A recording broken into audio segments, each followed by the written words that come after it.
Good morning, Sanjay. How are you? Hi, Sanjay. How are you? Can you hear me? Can you hear me okay? Sanjay, can you hear me? Oh, Can you hear me? hello. Hi, can you hear me okay? I can hear you. All right, what if I when I plugged my headphones, can you still hear me? It's kind of muffled. It's muffled. Okay. Um, is it better with it out? Is Yes. that better? Yes. Oh, yes. Okay, good. Okay. How's everything going? Okay. I'm just a little tired working, and I'm taking 2 classes this semester. The summer This semester and you're summer. working, Yes. how many hours, are you full-time? Yes, I am. You're full-time and you have 2 classes right now? Yes. Okay. Um, and this degree that you're going to get is going to help you with getting a better pay or getting a better job? That is correct. Okay, perfect. Okay, so as long as there's a goal that we have in mind, that you Oh, know that you're working towards something, then that's there's the the main goal. thing. There's something. Um, Tell me again, so when are you getting your work done? Hi, Alberto. How are you? Good morning. So I work. I'm every other Monday, every other Friday, and every other weekend is 3 to 11 p.m. And then Tuesday through Thursday it's 11 a.m. to 7 p.m. Wait, 11 to 7 and then 3 to 11. Yes. Okay. And Yeah. when do you have time to when do you have time for you to do absolutely nothing? I take breaks during work. Okay. Um, and when I take a break from studying, I give myself an hour to just decompress. Yeah, okay. It's a lot of information I'm taking in, so I do give myself time. And what other course are you taking besides the art? Pre Pre-calculus. Pre-calc. Yes.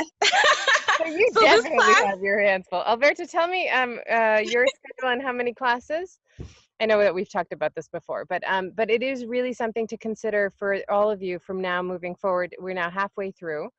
And we want to consider how you are using your time and what part of that time is yours, if that makes sense. What part of the time is for you to do either absolutely nothing, because there's validity in that. And I'm not just saying it from an art historical point of view, right? mhm, Artists have always, there's no such concept. We have this idea in our heads that there are, that, you know, they're starving artists. And although that is financially true, if one was starving throughout art history, they would be going to get food um, and not painting or drawing.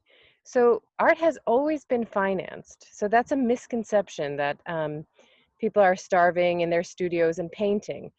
If they're starving, they're getting a snack or they're going to get a job to somehow find food. The priority of the body is first, and it's and as much as we would like to think that we suffer in our painting practice, even if we, you know, I was in New York 20 years ago when I was starting my painting, and you know, we always had rice and beans, just because we needed sustenance, right? Even though we were very poor, starving artists, but we weren't starving. So, um, so that's the one reality of art. Is that it's made by people that may not have be financially well off, but there is no they're really they're not the they are not they might die poor, but they're not so poor that they can't feed themselves. Welcome, Natalie. Um, so we want to talk today about that article that on nature and the environment. So the title of it is On Nature and the Environment, but if any of you have read it, what is it actually about? And if you haven't read it, we're going to read the first page together this morning, so no worries. But if you have read it, um, why do you think that he, instead of focusing on the environment or in nature in general, which is the title of the article, he focuses rather on love? Any ideas why those two things and how those two things are connected? I think it's what the artist talking about is the appreciation. Hmm. Can you hear me? Sorry, can you hear me? I can hear you better now. I'm sorry. I always have to lean in because the volume is not so high when, you know, when you guys are speaking. So But go ahead. I can hear Okay. you. I think it's he make a comparison of the appreciation Mhm. and love. It's Mm, like when you appreciate life, when yes. you appreciate things around you, that's love. And he connects this with how we see things. So love is not like our the let's say the vessel that we are using right now, but something else that we need to see in people. And then when you see that, you really love. Um, I actually liked so much the article that the chapter 11 that I found a website with the whole book. So I can even send to you, and it's even better because when it's better than those pictures, and when you send to the next class, next students, you Hmm. can. I'm gonna send to you by email Oh, the I'd love it. website. It's That a would be whole great. book, So you mean and the the book whole you found the book on nature and the environment by Krishnamurti? yes, Good. and it's amazing if you ladies can read the whole book. It's incredible. I read the chapter 11. I fell in love, so I started first chapter. By the way, he also has these really fantastic. So he has a huge number of books, and he also Krishnamurti has talks with a quantum physicist on. It's called Conversations on Time, I think, and it's an 8-hour series, and it's if you like this book and if you like this article, it's absolutely fascinating. And they were the ones who kind of um, thought about where humanity had gone wrong in their thinking, because we manifest things, we make things, we create objects only from what we know and what we believe, and it's inside. First comes as a thought before it can manifest and becomes anything else is first the thought of what it is that you want to create, and then we create it. Unfortunately for human species, we have now for the last 600 or 6,000 years, we have created um, almost a death of our planet. And so before we do anything, before we change anything, right, we need to change our thought patterns, and we need to change um, because it's from that that everything else manifests, if that makes sense. Okay, so Alberto, if you like the book, I would totally encourage you, and I'll send you the videos. There's so much and I'm so glad that you went deeper and read the articles, because that's what it's for, really. Like, I give you little, That's true. snippets and connections, but for you to go further is the goal, right? In the chat right now, I just send the link that everybody can read the whole book, Perfect, thank and you so I much. think it's worth it. I really like when you say why we should depend so much upon art, but not but because people have to pay to go to museum just to look something that you can see Mm, without even leave your house right, around you all the time. I right. thought it. Trust me. After I read that, I thank you very much because make me like see things that I really didn't stop like in my day. Mm, And I'm such a rush like for work. right. I need to go to the hospital. I need to take care of my patient. Blah blah blah. And I don't stop for minutes to look things. I have a beautiful yard.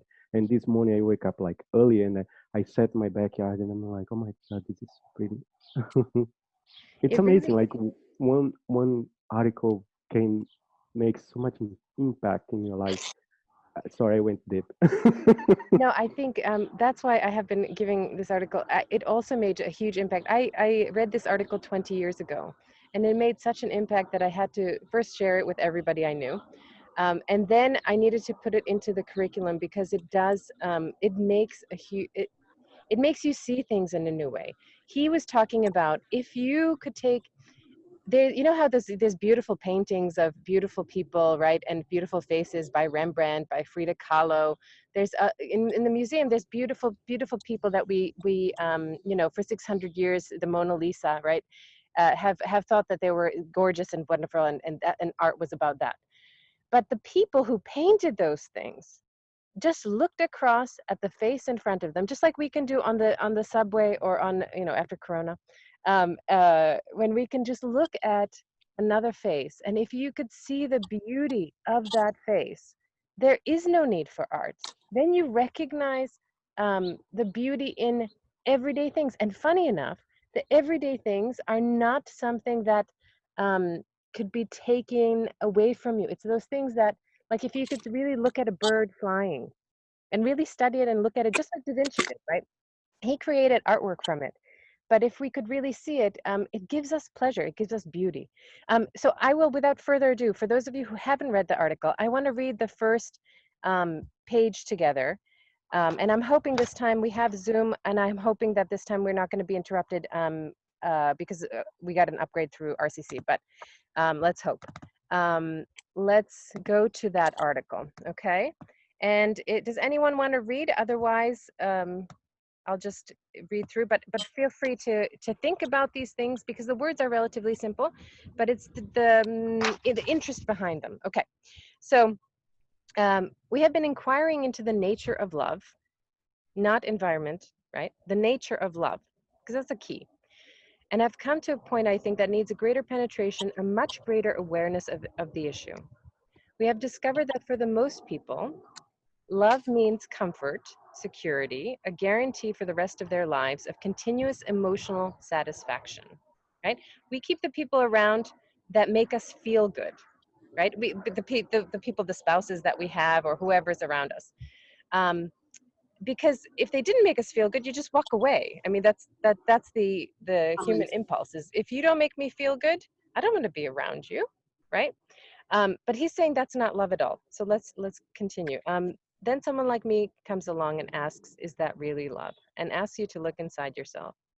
And you try not to look because it's very disturbing. You would rather discuss the soul or the political or the economic situation, like we're doing today, in the global thing. But when you are driven into a corner to look, you realize that what you have always thought of as love is not love at all. It's a mutual gratification, a mutual exploitation. So as we define love, or as we define relationship, he's talking about that we have it in fact a bit wrong, right? That other person next to you they're their own thing. They're their own human. And they're not there for you, even though we think that love should be sort of this giving, you give, you take, and all that stuff. He's not talking about that. He's talking that love is a much deeper concept. Does anyone else want to read? Do you have a minute, Sanjay? Do you want to take the next paragraph when I say love has no tomorrow or yesterday? I think this is Sure. an important one to kind of really look at and really listen to. Okay. Thanks, Sanjay. When I say love has no tomorrow and no yesterday, or when there is no center, then there is love. Oh, I can't see this. Oh, I gotta zoom in. It has reality for me. It has reality for me, but not for you. You may quote it and make it into a formula, but that has no validity. Yeah. You have to see it for yourself, but to do so, there must be freedom to look. Freedom from all condemnation, all judgment, all agreeing or disagreeing. Now, to look or to listen is one of the most difficult things in life. To look and listen are the same. If your eyes are blinded with your worries, you cannot see the beauty of the sunset. Most of us have lost touch with nature. Perfect. So when he said that there must be freedom to look, freedom from all condemnation, all judgment, all agreeing or disagreeing, it means that in your head, if there is a thought like, oh, he's hot, she's hot, or whatever, that's not love, right? But we're at a deeper, so you guys, we have a deeper evolved sense of relationship. But as long as there's some thoughts in your head about that other person or about nature, if you look at a beautiful tree, if you have a projection or a judgment, oh, that tree is dying, or whatever that projection is, when that is in your head, you are in fact not in the state of love. So let's go into it a little bit more. Civilization is tending more and more towards large cities. We are becoming more and more of an urban people, living in crowded apartments and having very little space, even to look at the sky of an evening and morning, and therefore we are losing a great deal of beauty. I don't know if you have noticed how much of us, how few of us look at the sunrise or the sunset or the moonlight or the reflection on light on water. Now, I know some of you said that for your morning practice, sometimes you go see the sunrise, right? It's those are the real things. Nature, the environment that's around us, that's real. That's breathing. That's doing its thing, right? Um, a lot of us spend time in cities which are man-made, which means everything from the way that the city is organized to the way that the chair is designed to the way that the office spaces are designed to the way any layout was first in somebody's head, that it was somebody's thought, right? That they meant to design the city that way.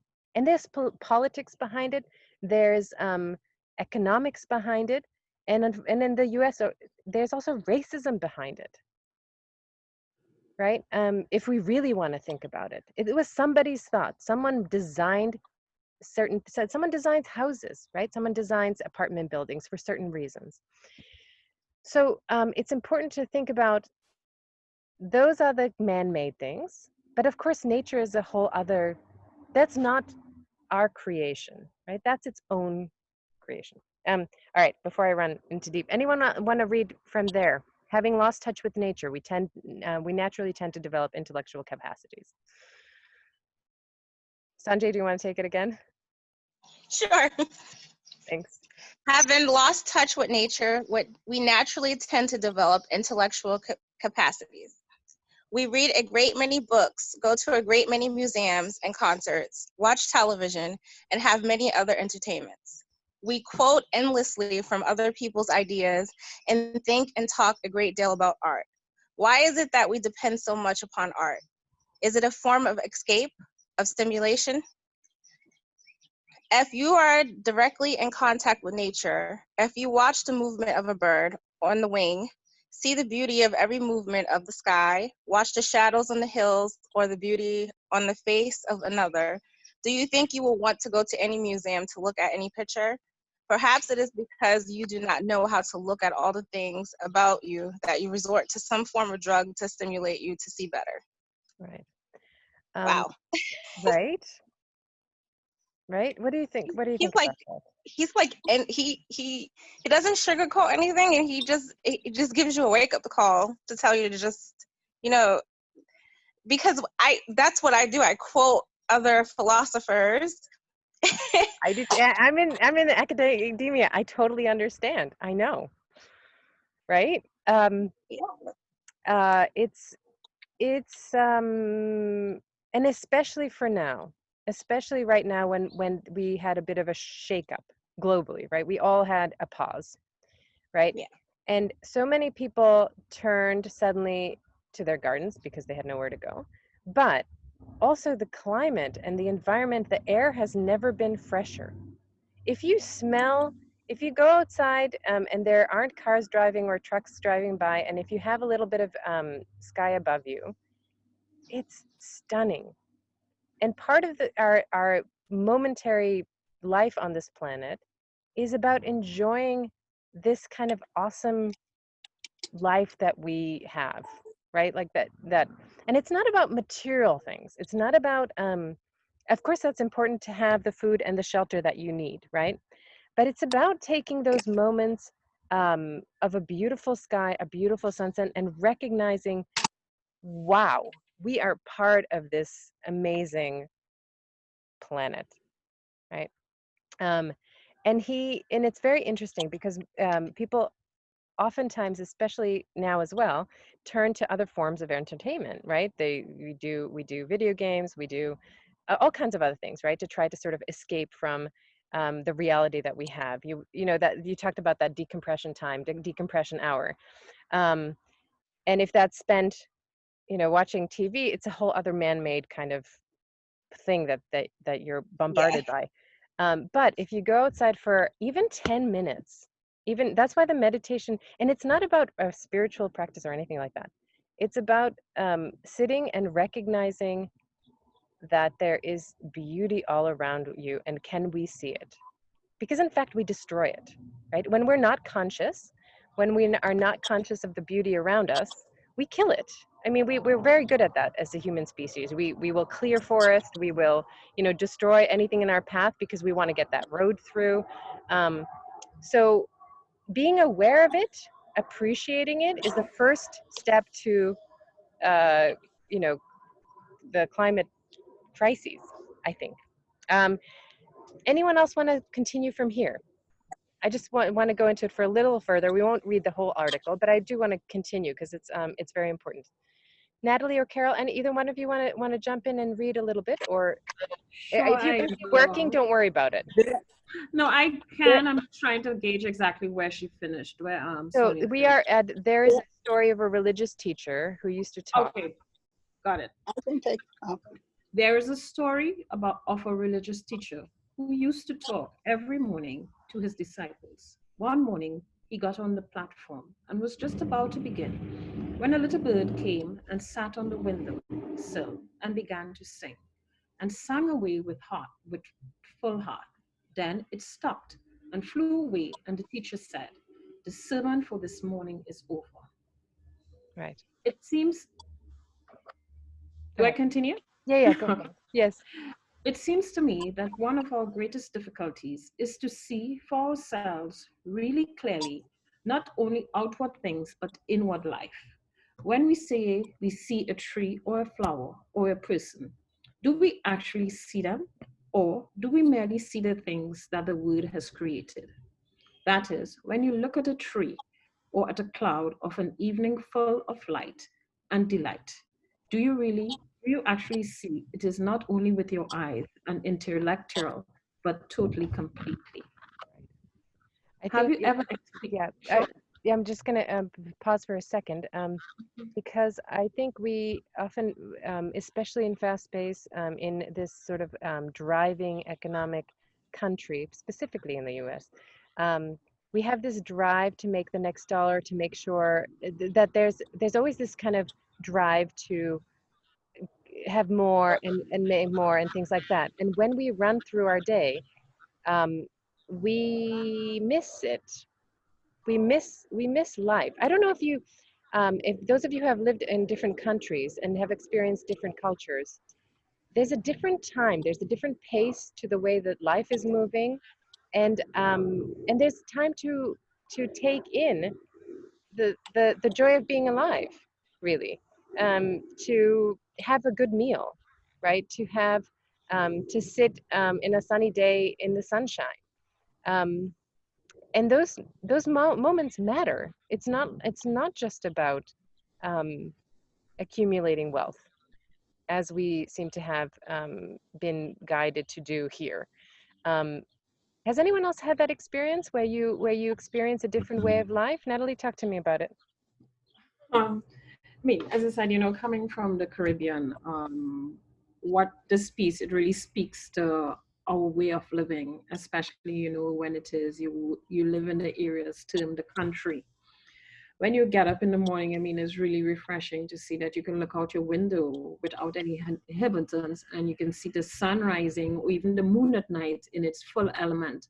You hear the birds chirping different, you hear different melodies and rustling in the trees. You could even hear the dog barking outside. A rooster, or when the morning crowing and in the morning, giving you that, okay, it's time to get up. Waking you up, yeah. So I mean, it's really, I mean, and you're in touch, and I mean, as I said, and having to feel that nature in its sense, where it is, you can walk outside without shoes in your feet and really connect with the soil that you're walking on. See the dews on the grass. That's from the fresh morning, the first morning light. I mean, it's really refreshing. And as I said, it really causes you to connect with everything. And the pace is much slower than what it is I have been experiencing over the past 7 or 8 years. And sometimes I wonder, I'm like, I know why it is I made the decision, but is it the greater good?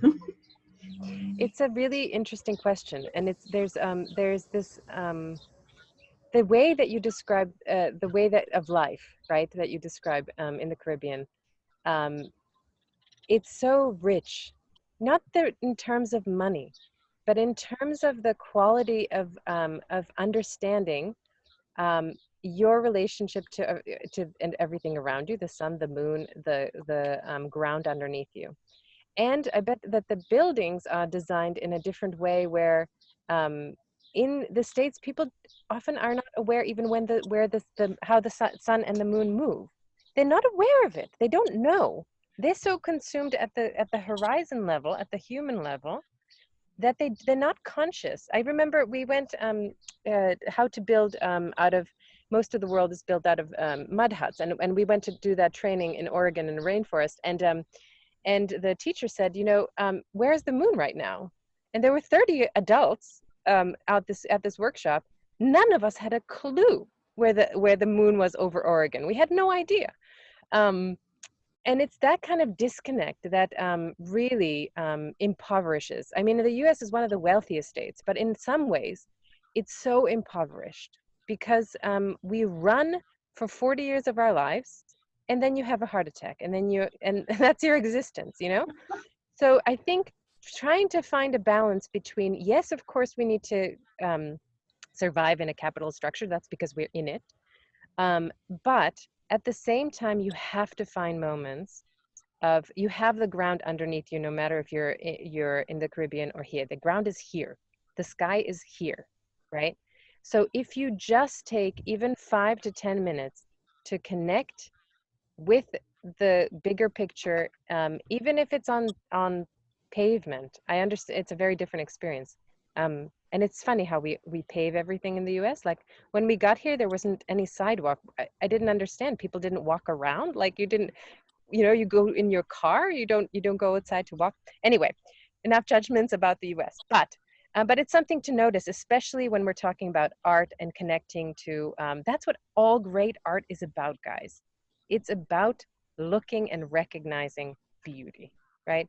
And it's not it's not the design chair or the sleek fashion look. It's not man-made. The original beauty is, in fact, not made by people. It's each other, right? We look at it another face and say stunning, gorgeous, because but it wasn't made. I mean, we were made by people, but we really weren't. There's something, right? There's a bigger kind of, we're natural.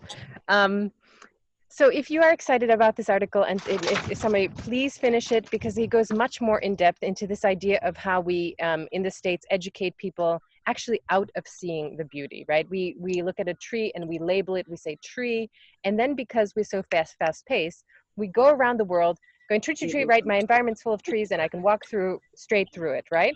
Whereas every tree is individual, every tree is absolutely unique. So we will be looking at what's important to you.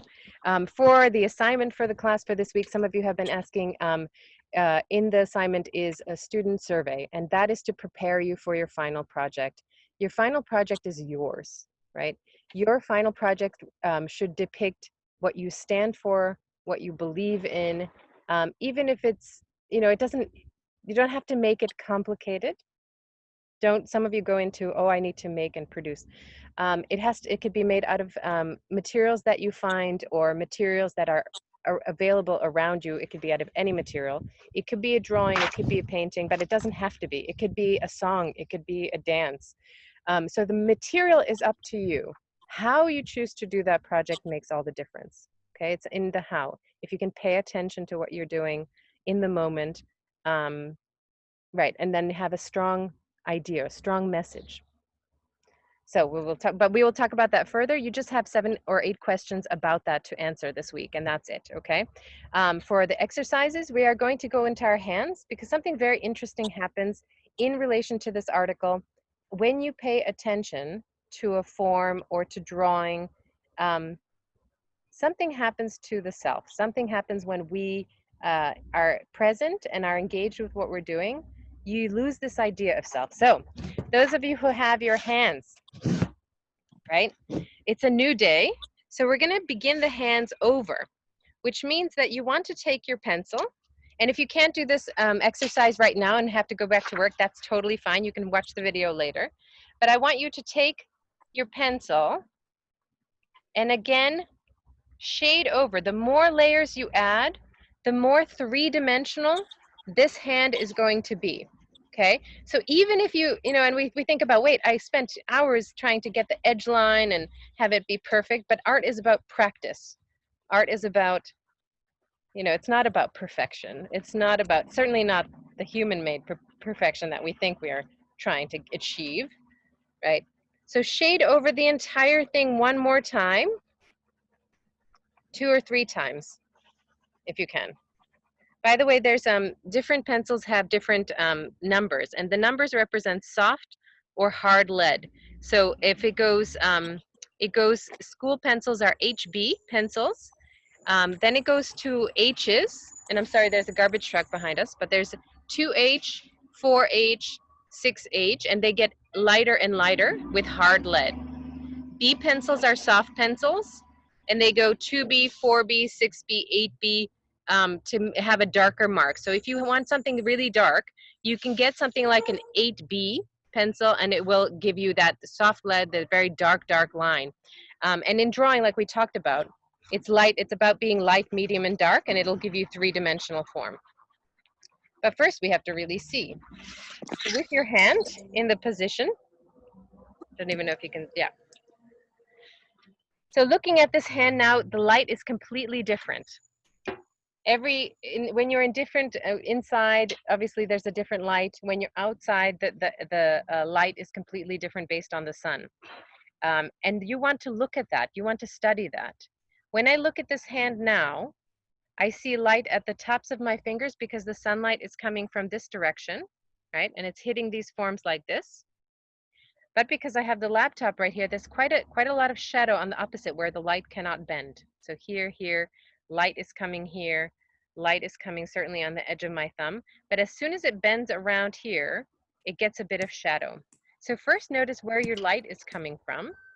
And then you're going to take that hand and that drawing. And you're going to again look at erasing. We'll wait for that to go by.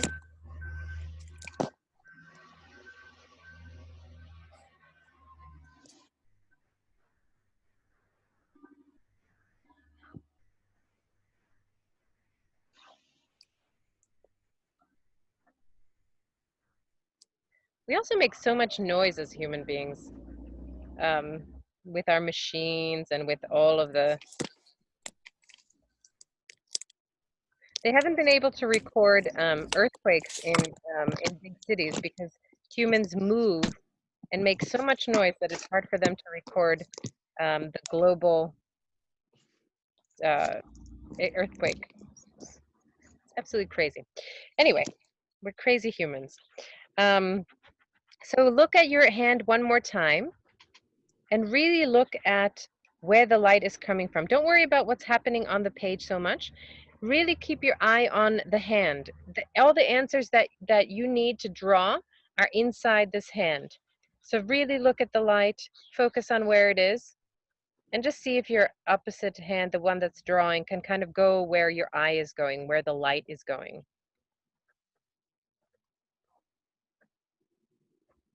Again, take your time. Right? Give yourself some time to look. Your hand is beautiful. Your hands are miraculous things. We should pay little attention to the possibilities of what your hands can do.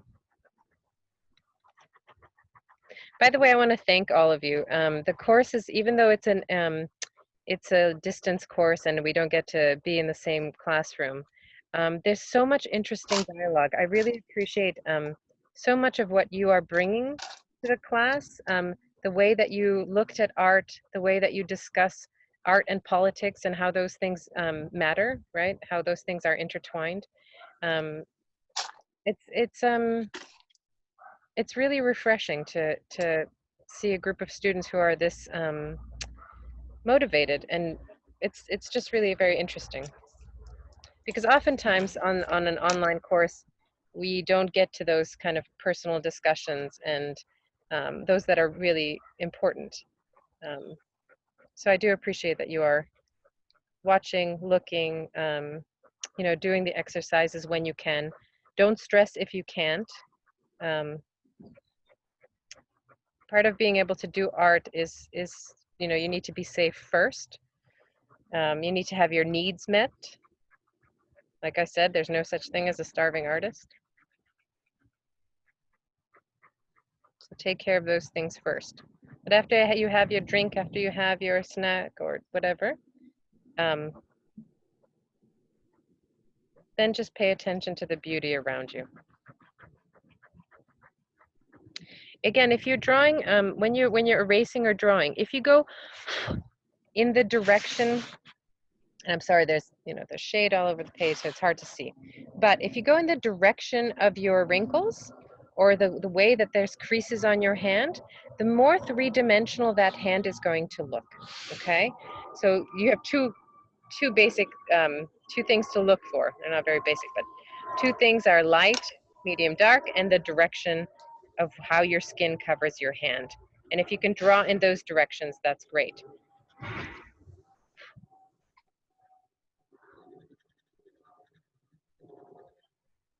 So take your time. Those of you who I'm sure that most of you are at work and probably don't have the time at the moment, but certainly take your time with these exercises. The longer you can look and the more you can look, the hand will just appear. The drawing will appear, not because you've slaved over it and tried to do it to perfection, but because you took your time. And once you are satisfied, just take a picture of it and throw it into the discussion forum, okay?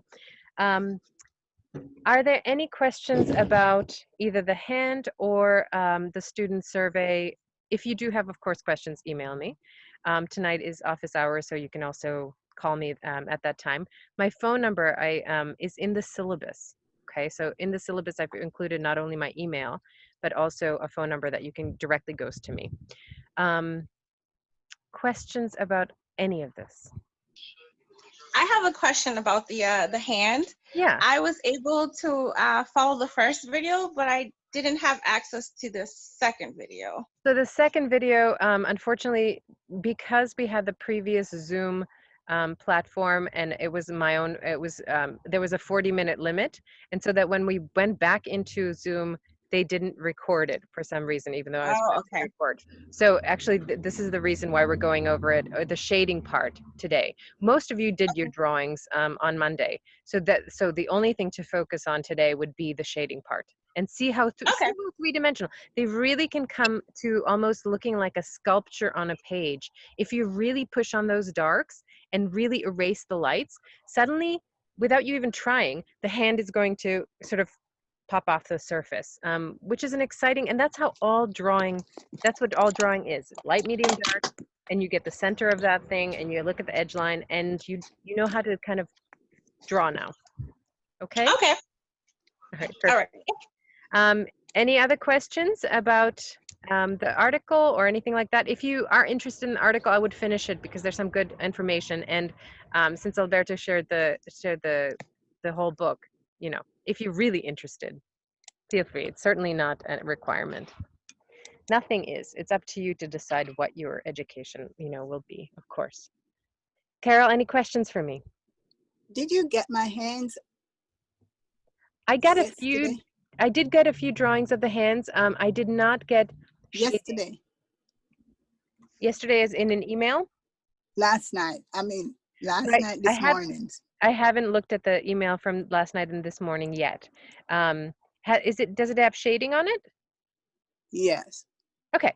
As long as there's shading and as long as you feel satisfied with the amazing thing that our brains do is that when you look at even just the 5 digits, we have an immediate, just like the Cueva de los Manos, we immediately in our brain can read that form, which is quite extraordinary what our brains can pick up. We can, you know, just like you look at the cloud sometimes and you see different shapes, suddenly you see a face or suddenly you see whatever it is in the sky. We have this amazing vocabulary, visual vocabulary. And so even if the hand is not, you know, a 3-dimensional hand, it's amazing to recognize a hand, even because it's just graphite on paper, right? We put the particles together in such a way that they come together as a hand. So if it's remotely like a hand, is what I'm saying, pat yourself on the back. One of the hardest things to draw. All right, and I will let you go to either continue your drawing. I will continue to continue this drawing, take a photograph of it, and then throw it into the discussion forum myself. Certainly keep, if you're interested in the article, keep researching Krishnamurti. There's so many videos online that he talks about, and he just talks about basically the same concept, which is to see without, see reality for what it is. And artwork comes from that, seeing what's in front of you, not what man has made. That's a different thing, but what actually is there. And what's there is this wealth of experience that maybe we should perhaps start valuing a little bit more than the capitalist structure. Thoughts, comments, ideas? Okay. Have a great day, everybody. If you have any questions, certainly feel free to send them my way, okay? I will see you on Friday morning. Keep on Okay, practicing. yourself. Thank you. Bye, Have a great Professor. day. Thank you. Bye. Bye. Have a good one. As well, everyone.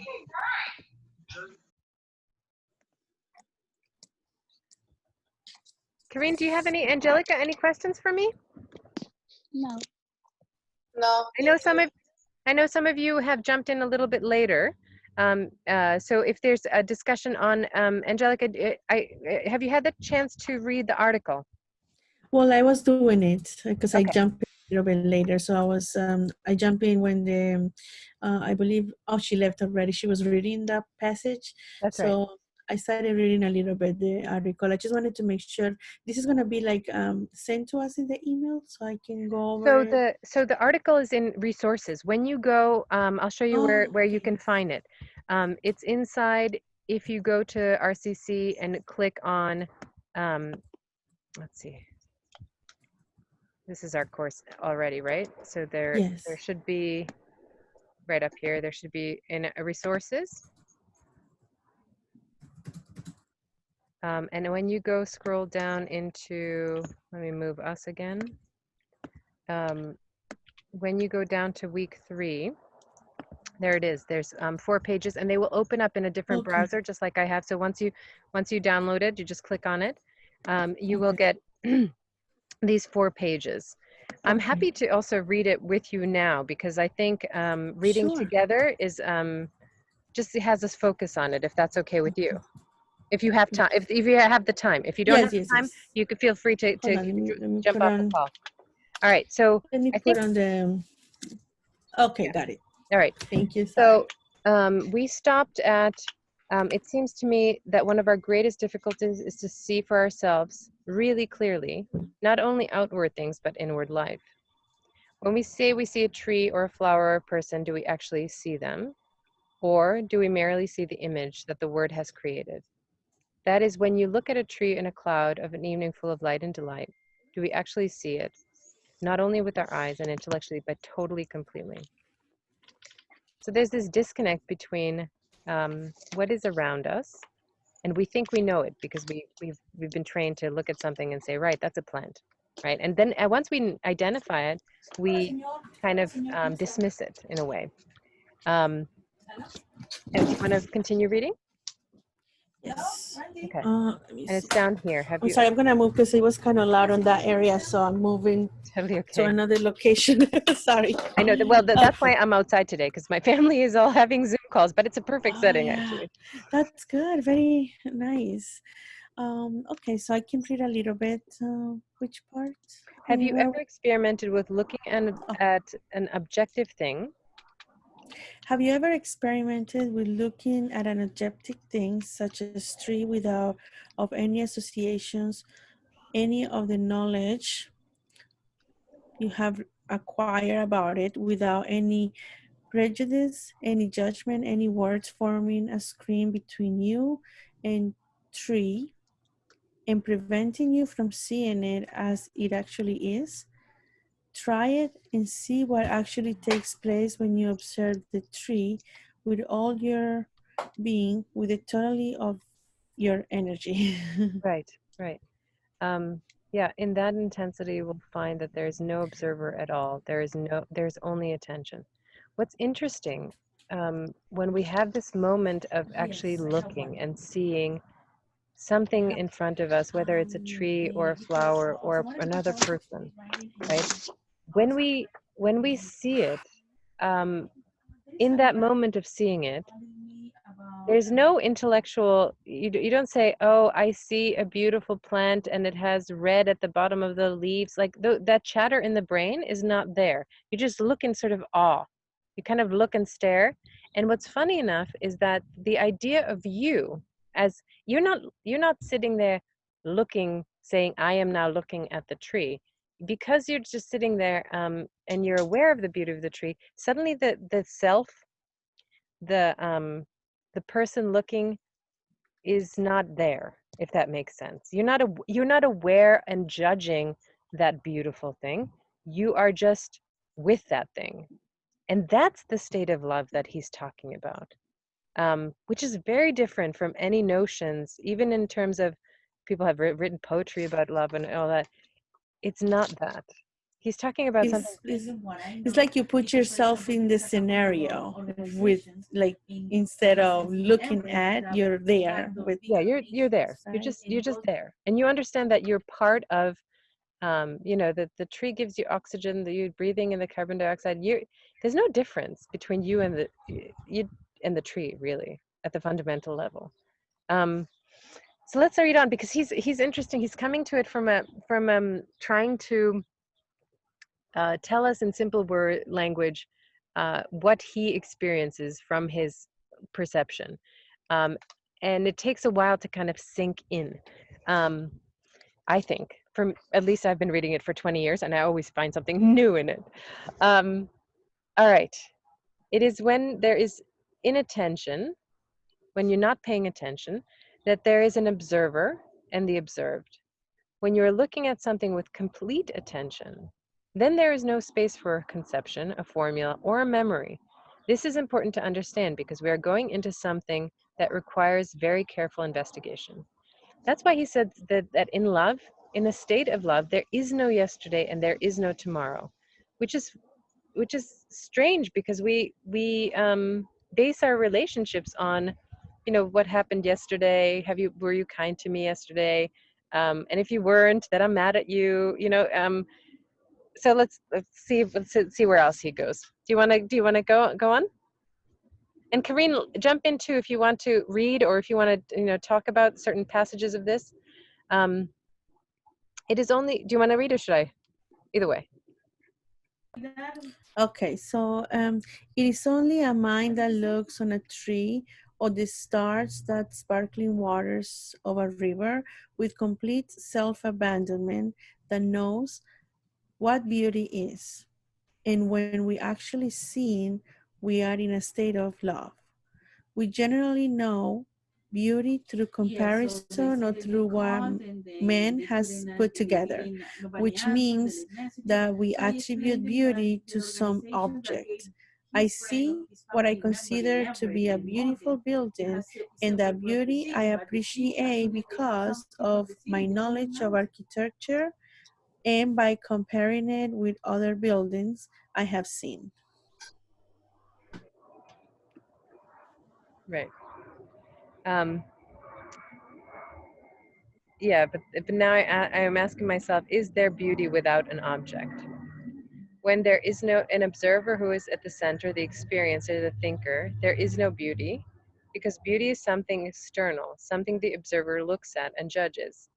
But when there's no observer, and this demands a great deal of meditation, of inquiry, then there is beauty without the object. We often say, right, that painting is beautiful, that vase is beautiful, but it's a form of judgment. It's not actually recognizing and seeing beauty. It's this person has had the skills to make a more realistic painting, and therefore instead of the artist that you chose, what was her name, the one that looked down at her body and painting? Luchita Hurtado. Luchita. I mean, she's extraordinary, and it's from her point of view and from her perspective. When she looked down at the body and saw the sky and the moon, that one painting where her breast and her knee is like the pyramids, right? that is the experience of it. I mean, it's such a beautiful image, and the understanding that there's a connection between, obviously, our nature and the bigger nature around us, right? It really, yeah, that was a lovely artist to look at. If we could see it for ourselves, we wouldn't need the paintings. But so, yeah, beauty lies in the total abandonment of the observer, the observed, and there can be self-abandonment only when there is total austerity. Not the austerity of the priest with its harshness, its sanctions and rules and obedience, not the austerity of clothes, ideas, food, and behavior, but the austerity of being totally simple, which is complete humility. Then there is no achieving, no ladder to climb. There's only the first step, and the first step is everlasting. And he continues on and on about this experience, or this way of looking that he discusses. And you know, if you have questions about it, you don't have to agree with what he says either. You don't have to, but I think just listening to it is very interesting. So feel free. Do you want to? Should we continue, or do you want to do this in your own time? We can continue for a little bit. Can you continue? Okay. If you have time, it's great. All right. Let's see. Say you were walking by yourself or with somebody, and you have stopped talking. You are surrounded by nature, and there's no dog barking, no noise of a car passing, or even a flutter of a bird. You are completely silent, and nature around you is also wholly silent. Not like the plane above right now. In this state of silence, both in the observer and the observed, when the observer is not translating what he observes into thought, it actually occurs outside of thought. In that silence, there's a different quality of beauty. There is neither nature nor the observer. There is a state of mind, wholly, completely alone. It is not alone, it is alone, not in isolation, but in stillness. And that stillness is beauty. When you love, is there an observer? There's an observer only when love is desire and pleasure. When desire and pleasure are not associated with love, then love is intense. It is like beauty, something totally new every day. As I have said, it has no today and no tomorrow. How do you feel about that passage, Mike? That I think that it might be even in the silence, and just looking at maybe in this moment that he's expressing there, you can still hear so much and even feel so much just in the plain silence. Yes. And actually, when he speaks, because he's passed. I mean, he was from the 1900s. He realized that at the core of all religions, there's a same sort of practical philosophy. So that's why he didn't prescribe to any one religion. And he's speaking from, and it was, I mean, he lived and died in, I think, the 80s or something. But he's been writing this from the beginning of the 1900s. This kind of awareness of I think what it is to be human and maybe think about how human beings can evolve into the state of suspending judgment, and really participating in the greater love that the planet, this concept of love. And only then can we sort of save the planet. It's not we saving the planet, it's us letting the planet be and do what it needs to do, right? Like in this pandemic, when human beings stopped, the animals came out. And there was a whale that went by. I've lived in the city for 30 years. I've never heard of a whale sort of going by our town. So, so I think for human beings, it's about just shutting up actually and being quiet and listening, instead of projecting our sort of trash most of the time, right? That's why we create so much trash.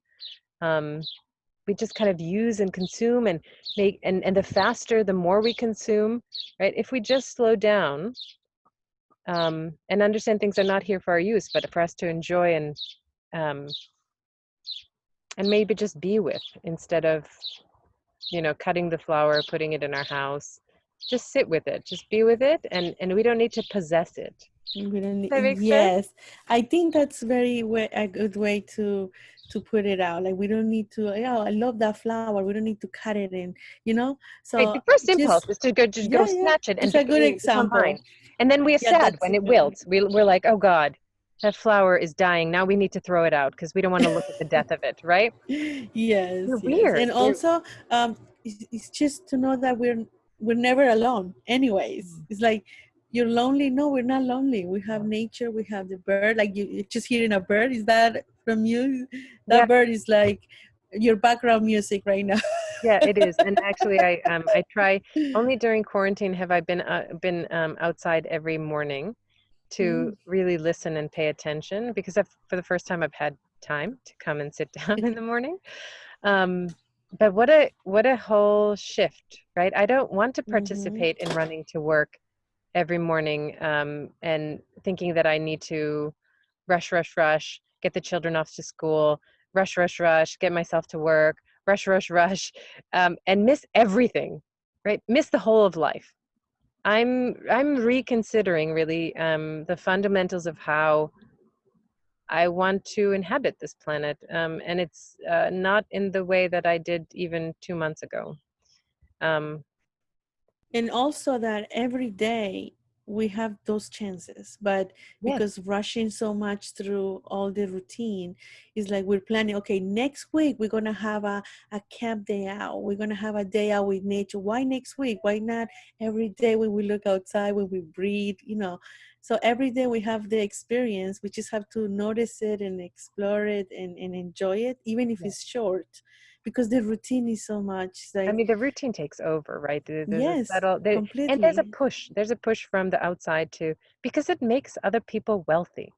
We have to be very understanding of how economics works. It makes some people wealthy, and so people are like, yes, the economy is working fantastic. You know, more people have jobs. More people have jobs doing the stuff that they don't want to do, right? But I think if we take moments to recognize, like you just said, that everything is around us, that the actual wealth, the actual richness is not to be had in money. It's from, like Natalie said, from putting your feet on the ground in the morning and feeling the planet there to support you. I mean, or just looking up that the blue sky is always there, whether there are clouds or not, it's always there. That blue color is always there. And that blue color is fascinating. We're going to talk about color next week. Yes. Yeah. Love this article. Should we go on? Do you have moments? Okay. Do you have a time? Okay. Karine, if you have the time, I'm glad you're with us. But I understand we are running to the end of our class, so if you need to go, feel free. It is only when we see without any preconception, any image, that we are able to be in direct contact with anything in life, without any preconception or any image, right? Just being with that thing. All our relationships are really imaginary. That is based on an image formed by thought. If I have an image of you and you have an image of me, naturally we don't see each other at all as we actually are. What we see is the image we have formed about each other that prevents us from being in contact. And that is why our relationships go wrong. When I say I know you, I mean I knew you yesterday. I don't know you actually now. All I know is my image of you. That image is put together by what you have said in praise of me or to insult me, and what you have done to me. It is put together by all the memories I have of you. And your image of me is put together in the same way. And it is those images that have relationships and that prevent us from really communing with each other. This is so important because so much of this this thing that we call love, we scaffold because we have had experience with our partners for so long that we make a dialogue or a commentary, and we think we know who they are, right? Whereas what he's talking about is you wake up next to that person and they have the potential to be whoever, right? And they have the potential to change and to evolve and to And often they do, and then the partner is in shock, like, how did you change on me for the last 20 years? You know, you're a whole different person. I don't know you anymore. But I mean, that's us living. That's us experiencing. And actually, I mean, I think it's detrimental when someone does the opposite and stays exactly as they were for the last 20 years. There's something wrong there. I mean, that you build on. Well, anyway, two people. Anyone want to read? By the way, Sure. two Two people Yeah. who have lived together for a long time have an image of each other that prevents them from really being in relationship. If we understand relationship, we can cooperate, but cooperation cannot possibly exist through images, through symbols, through ideological conceptions. Only when we understand the true relationship between each other is there a possibility of love, and love is denied when we have images. Therefore, it is important to understand, not intellectually, but actually in your daily life, how you have built images about your wife, your husband, your neighbor, your child, your country, your leaders, your politicians, your gods. You have nothing but images. Should I continue? Sure. Okay. These images create the space between you and what you observe. And in that space, there is conflict. So what we are going to find out now together is whether it is possible to be free of the space we create, not only outside ourselves, but in ourselves, the space that divides people in all their relationships. Hmm. I mean, think about the relationship to you have a son, right? And I think I do this too. You know, they go through phases, and you think, oh, that person is like that. But then with children, especially, they change so fast. So they can be a wonderful angel one minute. I don't know about you, but my son can definitely flip, and so can my daughter, right? They could be wonderful one minute, and then suddenly they're a whole other human being. And what happened between one moment to the next, you know? They got hyper. Can I? Sugar. Yeah, right. They eat, especially Like, when hey, they have food. can I have my son back, please? Right, right? Where's that? I'll tell him. That I I'll was tell him raising? that. What happened? Yeah, and they need, you know, and everybody can be both, of course, because we all have the potential to be the most horrific human beings or the most pleasant ones. But it's also giving each other that freedom, especially if you're in a long-term relationship, to give each other freedom to be something, or let that person be whatever, right? And just appreciating the moments that maybe you have together, right? Um, do we still have energy for the next? We have just one more. The rest of this page and one more page. Does that feel okay for the two of you? Perfect. Okay. So now the very attention you give to a problem is the energy that solves that problem. When you give your complete attention, I mean with everything in you, there's no observer at all. There is only the state of attention, and that is total energy. And that energy is the highest form of intelligence, paying attention, right? Naturally, that state of mind must be completely silent, and that silence, that stillness, comes when there is total attention, not disciplined stillness. The total silence in which there is neither the observer nor the thing observed is the highest form of religious mind. But what takes place in the same state, in that state, cannot be put into words, because what is said in the words is not the fact. To find out for yourself, you have to go through it, because as soon as language is applied, it brings you into another state. And it's very interesting, because we have educated people not to be in those attentive states. In class, you know, when there's a bell when you're in high school, your attention, even if you were interested in the project, has to switch, and they program you to be sort of a factory worker, to be able to switch on a flip of a bell. Every problem is related to every other problem, so that if you can solve one problem completely, it does not matter what it is, you will see that you are able to meet all the other problems easily and resolve them. We are talking, of course, of psychological problems. We have already seen that a problem exists only in time. That is when we meet the issue incompletely. So not only must we be aware of the nature and structure of the problem and see it completely, but meet it as it arises and resolve it immediately so that it does not take root in the mind.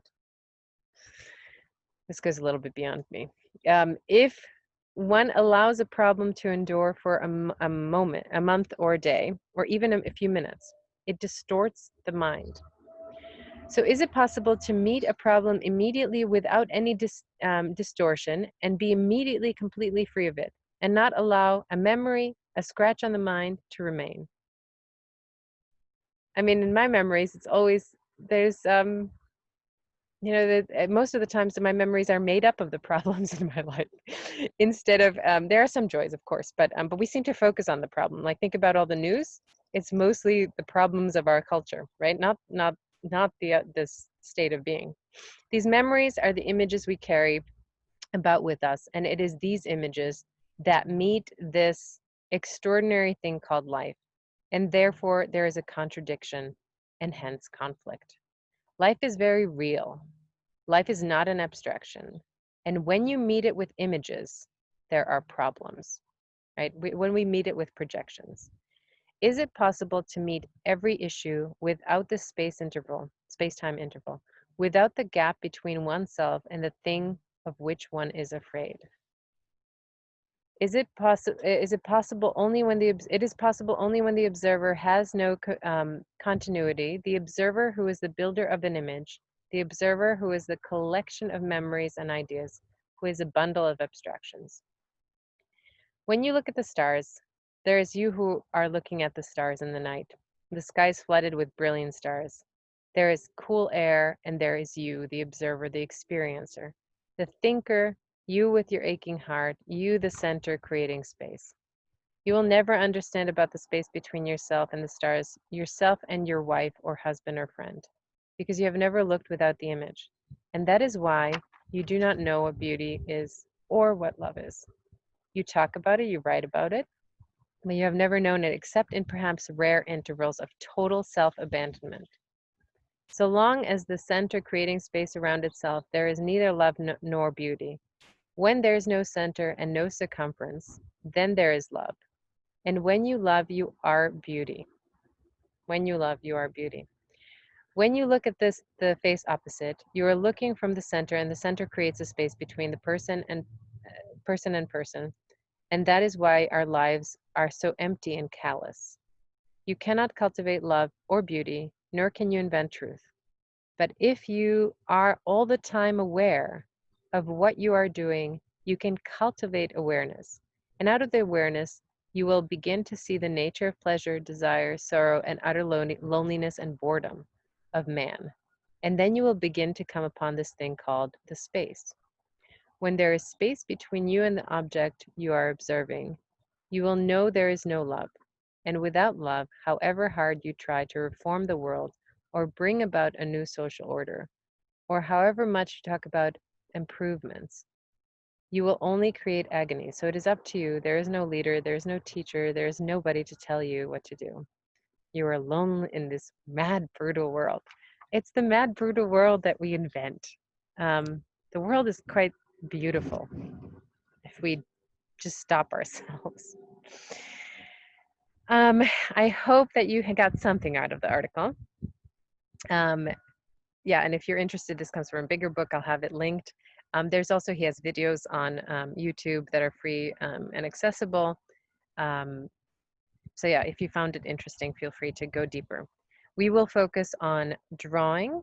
On Friday, we will be doing self-portrait through touch. You don't have to panic. I will walk you through the steps. It's quite nice. We get to really feel the skeletal structure right? Because we all have those skeletons on the inside that we're carrying.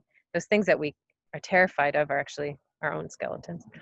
And we'll get an image on face on the page, which is also very exciting. If you happen to have charcoal works really well, and that's just burned wood. So if you can find some sticks, you can burn them and see if they will work. If not, we will work with a pen or a pencil, so no big deal. And for the assignment, just make sure you answer those. I believe there's only 7 questions about what you want to create for your final. Okay, so and that's it for this week. Any questions from you, Angelica, from you or Corinne? No. Thank you. No? Thank you very much. Everything was really nice. Good. Have a wonderful day. Thank you Take so those, much. steal those moments if you have them, or even put them in your workplace, right? They can't take the sky and the ground from underneath us, That's right. So let's use that. All right. I will talk to you on Friday. Take care. Be All well. right. Thank you. Bye-bye. Bye.